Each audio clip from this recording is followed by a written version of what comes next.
మీ పేరు? పోలిపల్లి రామకృష్ణ. రామకృష్ణ గారు ఓటు ఉంది మీకు. ఈసారి ఓటు ఎవరికి వేద్దాం అనుకుంటున్నారు? ఎన్ని క్రాచ్ చేస్తే ఎవరు చెప్పలేటండి. మీరు ఎవరికి వేస్తారో చెప్పండి. నేను జగన్మోహన్ రెడ్డికి వేస్తాను. జగన్మోహన్ రెడ్డి గారు గుర్తేంటో? ఫ్యాను. ఎందుకు వేద్దాం అనుకుంటున్నారు జగన్ గారు? వెయ్యాలండి. ఎందుకు వేయాలి? ఏమంటే మనిషి అన్నవాడు తప్పు ఒప్పులు అన్నీ చేస్తుంటాం. ఇవన్నీ కరెక్ట్. ఎవడొచ్చినా సాధించేది ఏమీ లేదు. ఇవన్నీ మామూలే. ఎలక్షన్లో వెయ్యాలి. 2 సార్లు చెయ్యాలి. ఈ బొక్కలు గట్ట తీర్చాలి. తీర్చాలంటే మళ్ళీ జగన్ వెయ్యాలి. చెప్పండి. మణికంఠ గారు ఓటు ఉందా మీకు?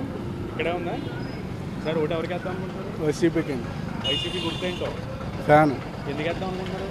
ఆయన చేసిన సంక్షేమ పథకాలు పేద ప్రజలందరికీ అందినాయి కాబట్టి మళ్ళీ ఆయన వస్తే బాగుంటుందని చెప్పి అనుకుంటున్నారు. ఇక్కడ అభ్యర్థి ఎవరో తెలుసా? పిల్లి సూర్యప్రకాష్. సూర్యప్రకాష్ గారు.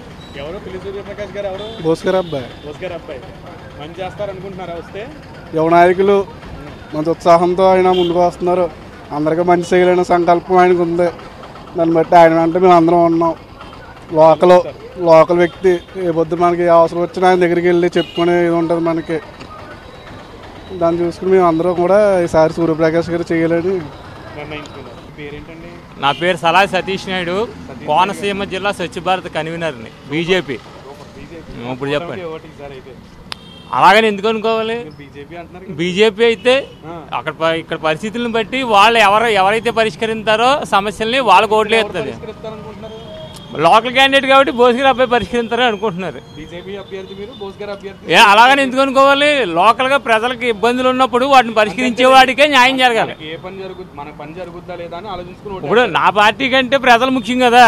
పార్టీ ప్రజల ముందు వచ్చారు, పార్టీ తర్వాత వచ్చింది. వైసీపీ. మీకు తెలీదా లీడర్ పార్టీ లీడర్లు? నేను వేయించడం కాదండి, మీరు సూర్యప్రకాష్ రావు గుర్తు అడిగారు, దానికి చెప్తున్నాను నేను.